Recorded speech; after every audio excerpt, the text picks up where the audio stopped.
Hello again, everybody, and welcome to another edition of the Rural Report. It is too nice of a day to be sitting inside, so I figured I would take a small break from the garden and some of the other things and come outside and read some emails and some questions that I got. And so, if you are new to this channel, I want to say welcome. If you're new to the preparedness community in general, welcome again.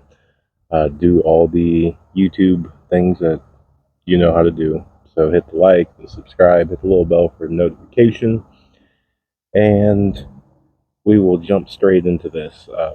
The link, well, I want to say link, the email address is at the beginning of all of my videos, and it is the rural report at protonmail.com. You can drop me an email there.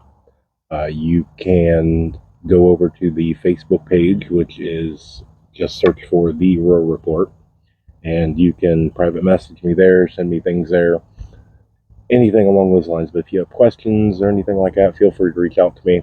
I'm going to try and do this a little bit more often because I seem to be getting a lot more questions and whatnot, and instead of just answering them individually, I figured I would just kind of make a video and answer them to everybody in case other people have kind of similar or the same question. So let's see. First one is from Jacob from Ohio. So fellow Ohioan. Hello, Jacob. Scroll through this. Found your channel. Really like your stuff. Thank you. New to prepping. Welcome. And I'm wondering, with everything going on, how do I get prepared in a hurry? Okay, that's probably a good one. So, number one, while it is absolutely possible that the world can end tomorrow, the likelihood or chances or whatnot of that happening is pretty slim.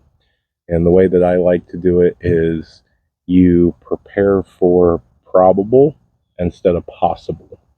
And so this is a lifestyle. This is not a sprint. This is not a go into massive debt, go broke, draw out your 401k to buy every new shiny toy that there possibly can be. This is a sit down, draw out a list, see where your weaknesses are, and have a plan. A lot of preparedness comes from planning, and so you need to sit down, and I do have a video, I believe it's a two-parter on new to prepping, and I kind of walk through this, but just as a quick overview of that, you need to first sit down and figure out why in the world you're prepping in the first place. Is it a natural disaster? Are you prepping for any sort of economic crisis, anything along those lines? And then you can kind of go from there. So you take your natural disaster. I live in a, let's say, flood zone. If a flood happens, what do you need? Then you go through from there and you bulk up on that. Can I last 3 days? Can I last 7 days? And you go from that angle. So in that perspective, to answer your question, how do you do it in a hurry? You don't. The only thing that I would say that you would do in a hurry is if you was one of the people that you went to the grocery store every single day because you have a day's worth of food and water in your house. If you go to the gas station every day, every other day because you keep on a quarter tank of gas or whatnot, that might be a semi-prep in a hurry of get your butt in gear and try your best to get some things to at least accommodate yourself for 3 days. That's an absolute kind of prep or golden rules. You want to do a minimum of 3 days of survival. But prepping in a hurry, you don't. It's a lifestyle. So, hope that does it. Let's move on. Next one is Sharon. And Sharon does not say where she's from. So, hello, Sharon. Read through this. I saw your video on bags and was wondering where should I store my bug out bag? Okay, so I have done a few videos on bags, and this one particularly is talking about a bug out bag. I'm going to dive a little deeper into this. When you are talking about your EDC or your everyday carry bag, that needs to be with you everywhere, all the time. It needs to be on your person or within arm's reach, depending on, the situation or whatnot. That is why it's an everyday carry. If you are talking about a GHB or a get home bag, that needs to be something that you can retrieve within a minute or a couple minutes, something like that. Let's say less than a minute or two. Sometimes you have to have it in your work vehicle, you have to have it in your personal vehicle, you have to have it in your desk drawer, your locker, whatever. It needs to be retrieved as quickly as possible.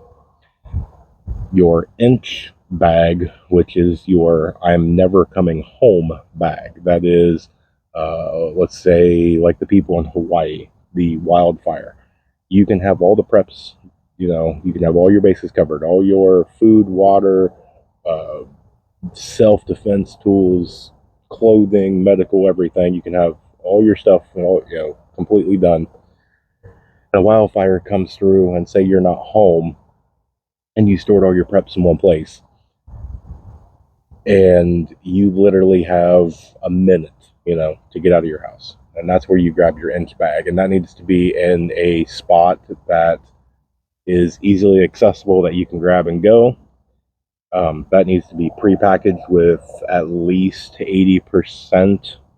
I know there's a lot of things that you cannot put in there until it's absolute last second. So it needs to be as close to 80 to 90% completely packed, if not, closer to 100 as possible. But as far as answering your question on where do you store your bug out bag, that needs to be readily accessible, not rifled through, but well maintained. You need to go through it as often as you can to make sure that you are rotating things did not break, spill, batteries didn't corrode, things are charged, fresh batteries are rotated in, food is rotated, all that. But that needs to be not a dig through my closet. That is not a move the Christmas decorations out of the way in the garage so I can access it. That is something that you should probably have near some sort of an exit, so that way when a time comes that you need to bug out, most of the time for most people the situation is going to be that you're going to bug out in a hurry. So that's why it needs to be close to a exit door as possible. And so I mean, mine personally, without giving too much of an OPSEC, mine is on my shelf in my bedroom.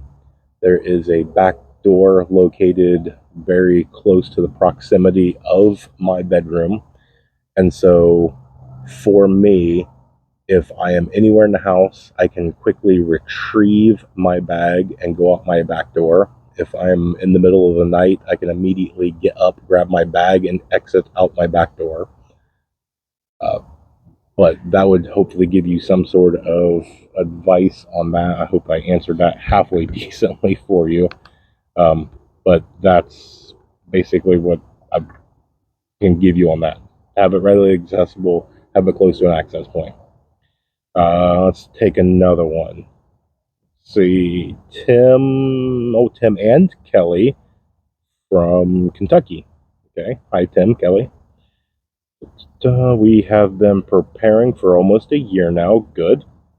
We've been watching your channel as well as a few others, and we feel we are somewhat on the right track. Good. What is some advice for us on our journey? Okay. Broad question. Looks like you're new-ish. You're not terribly new to some of the people I have talked to that are very, very new, but you're also not extremely long-term. I've know people that's been doing this for decades, honestly. So you feel you're on the right track. Good. Um, I guess my advice for you is always revisit your fundamentals. It's very easy to do two things: get away from your fundamentals to where you are trying to get real fancy. You have some food, you have some water, and so people start getting real creative and start doing things kind of off base, and they put a lot of faith into non-tested methods or devices.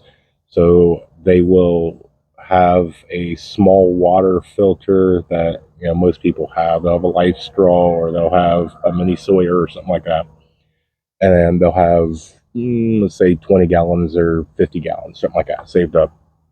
And that, for me, that's fundamentals. But I will see people, as the time moves on, they get a little bit more money, they have things going for them financially, and so they will buy a big Berkey. And they will use it once or twice, and they don't want to ruin it because it was kind of a large purchase for them, and so they kind of put it up for when the time comes, and that's a mistake. Um, and I can get more and more into detail and give a lot more examples or whatnot, but um, trying to keep this video short, go back to fundamentals. Always revisit that, at least once a month. Cover your bases, go through a checklist, get your absolute basic stuff as far as prepping is concerned, and make sure all those are completely covered. Get back into some of the simple things. Make sure that when you started out, you started to learn how to tie knots. Can you still do that? Um, there's a lot of people that they did things, in scouts or something, or they did something in 4-H or something as kids, and they think that's kind of like riding a bicycle, that it might be 10 years when, something happens, and they can quickly just, oh, I remember how to do this. Get back into it, revisit some of those skills, grab a piece of paracord and turn on something and try and tie some knots, without looking.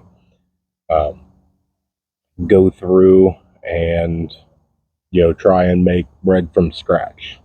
Try and do different things to revisit and make sure that your skills are brushed off, and that your basic necessities, your basic skills and all that are still in usable conditions and whatnot.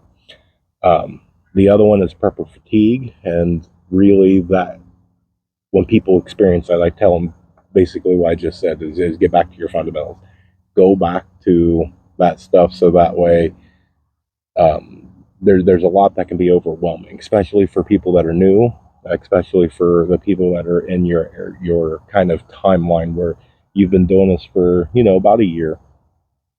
Things can get old, things can get boring, and that's where you want to make things fun. Do it with some friends, reach out, network, do it with your family, get the kids involved, the husband, the wife, the boyfriend, girlfriend, whatever it is. Um, get everybody involved, bring the dog along. Do it to where it is fun. Go camping, even if it's in your backyard. You don't have to spend money to practice a lot of things. A lot of this stuff is free financially. All it's going to cost you is your time. Um, but hopefully that kind of answers that one. Where are we at? Okay, we're getting into it. Let's take one more. Scroll through this. Dun, dun, dun. I kind of highlighted some so I can do this kind of quickly. Dun, dun, dun. Okay, here we go. Ellie from Canada. Okay, there we go. We got a Canada follower. So, Ellie, hello.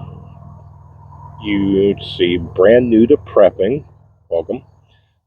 It's all very overwhelming. Okay, we just touched base on that. How on earth do you know so much? And also, thank you for the channel and making it for us newbies. Okay, well, you're welcome. Um, how do I know so much? Okay, that's actually, that's kind of humbling, but in all honesty, I get this a lot, and I will be the first to tell you I am not a know-it-all. I am not some guy running around trying to say that I know everything or that I am the master prepper or anything like that. And actually, it's very, very far from it. I kind of learn a lot as I go. I've learned a lot from you guys. I've posted different things on the Facebook page, and people have come back to me and said, "Hey, try this," and I tried it, and it works. Um, so prepping is definitely a community thing that we all kind of share successes and failures. What worked for me may not work for you. What didn't work for you may work for me. So I'm very grateful to have all of you, and especially everybody that subscribes and follows me along. And this is kind of not only my journey but our journey. We're kind of growing together. And I just recently did the video for our 100th video, so that was exciting. But to get back to the question, it's extremely humbling. And uh, there's a small story to bear with me here for a minute that comes to mind that I recently was doing a brake job for a neighbor that um, it's a older import. I don't want to say it's terribly old, but it's definitely older to the point that it had old school drums on the back. And I'm talking old school as in clips and nails and springs and all that fun stuff. And I absolutely hate those. Most of you that have changed those will probably agree with me, but those things are a bear to do and they're not fun and I absolutely hate them. But, um, it's a neighbor. You always help your neighbor whenever you can. And so I was doing it. I was teaching them. They were sitting with me, following along. They even wanted to participate and whatnot, and learning how to do things like that. And they kind of asked me basically the same question. How in the world do you know how to do this? And it's humbling when people say that to you, but it's also in the same thing. Whether it's something like a brake job, whether it's building, anything, there's no brain surgeon, there's no engineer, there is no school teacher, there's no stay-at-home mom that was born with knowledge. You can have instincts, you can naturally have an ability to play sports, you can be naturally athletic, you can be naturally book smart to where you pick things up really quick, you can be a natural public speaker. But when it comes down to skill and things like that, it's all learning, and you're never too old to learn something new. I get a few people here and there every once in a while. I'm 60 plus, I'm 70 plus. It's too late for me. Whatever happens, happens. I had a good run, and I hate that kind of talk. You have so much wisdom at that age to be able to pass along to some other people, even if you're new to this so-called prepping. Times are much different back then when you were growing up. The things that you learned as a kid or that you watched your parents or grandparents do is really beneficial and fascinating. But if you are new to this, which this is what this channel is all about, is about people that are new to the prepping community, do not feel overwhelmed. Everybody was in the same boat as you. No matter who you watch, it doesn't matter what channel, whether it's Magic Prepper is one of the ones that I see that says it often that he's still learning right along with us.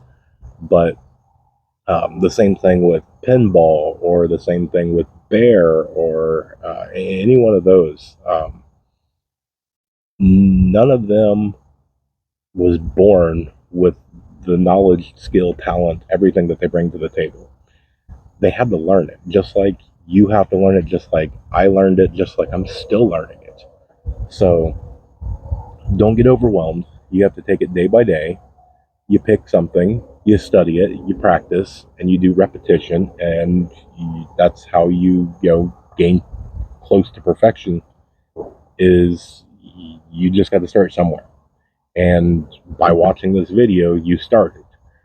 So now it basically takes determination, it takes commitment, and what you need to do is you pick something like, I'm going to learn how to tie knots. Okay, let's just pick that. All right, so go get you some paracord.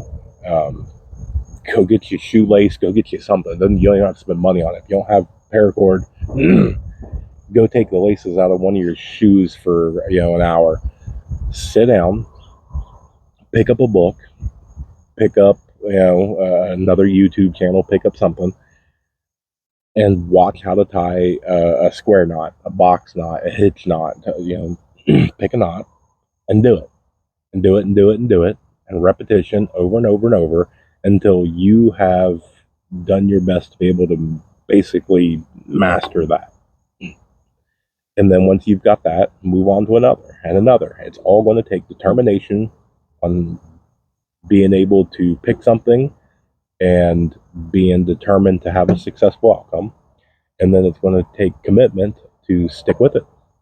And then you can measure your success rate based on, how fast you can do it and how well you can execute said knot. And can you do it, with your eyes closed? Do you need to, cheat and take another peek on how to do it? Or can you tie that knot at any point in time? Can it be a random Tuesday at 1:15 and I run into you at the supermarket, hand you a piece of, paracord and go, hey, box knot. Can you do it? And I'm not going to say I'm the pastor of knots. So if you see me out in public and you run up to me and you go, hey, do a double hitch knot, with a whatever, chances are I will be able to do a decent amount of knots, but I am still mastering knots myself. For me, I have picked a couple that I really like, and I have stuck with those to master those. I know that there is tons and tons of knots, and they're all useful in their own way. But we'll get off that subject before I dive too much into anymore. So with that, this is kind of getting a little bit of a long video. So what I will do is I will wrap this up. Sorry, my hand's probably in the way. Let me switch back hands. There we go. Is that better? Make sure you do all the YouTube stuff, like, share, do all that fun things. If you guys have questions, anything like this, and you can put into your email or however you get a hold of me, you can put it in as little or as much information. Do not dox yourself. Granted, I'm not going to share, any of your stuff. If somebody mails me something, I've had people mail me gifts. Somebody's made my hat for me. I'm not, going to use your address. I'm not going to say it out loud. I'm not going to show it. I'm not going to do anything like that. But try and be smart about things. Give me as much information as I need. So when you tell me your first name, your state, your country, anything along those lines, perfect. If you want to send me headlines or something that you think that I need to see, great. I don't have time to watch each and every video that people send me. I do my best, and I think I'm right now at about a 90 to 95% of being able to reply, since the channel is still somewhat small. We're closing in on 1,200 subscribers on this channel. I just got my statistics back, and I'll see, maybe if I move over, I'll try and post it, maybe like right here if I can still find it. But I've got my statistics the other day from the Facebook channel that we had 1,100 interactions or something last week, which, granted, that thing was, I think, the Facebook channel 3 months old, 4 months old. I made it after I made the YouTube channel here, and the YouTube channel is not even 6 months, I don't think. So we're growing way faster than I ever thought we was.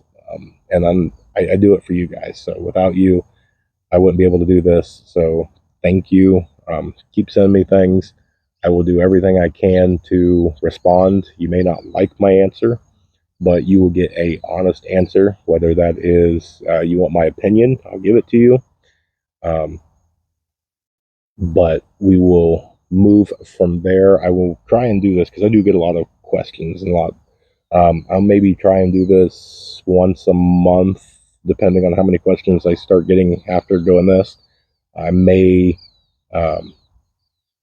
I may do it every 2 weeks. Maybe we get a ton of them. I may do just a 1 day a week question and answer. And if I still get a ton, I may just end up doing live like everybody else does, where I will tell you this day at this time we're going to do a live. It's just going to be an open book Q&A, kind of like some of the other channels do. But from there, we'll see how all this goes. For now, we're just going to do, hopefully, I'll try and keep it a monthly video. I'll pick 4 or 5. We'll go through them. I'll answer them, all that. If you guys have anything to say, leave it down in the comments. Hit me up. Let me know. With that, I'm going to tell you guys to remember to remain united, because we're all prepping in this together.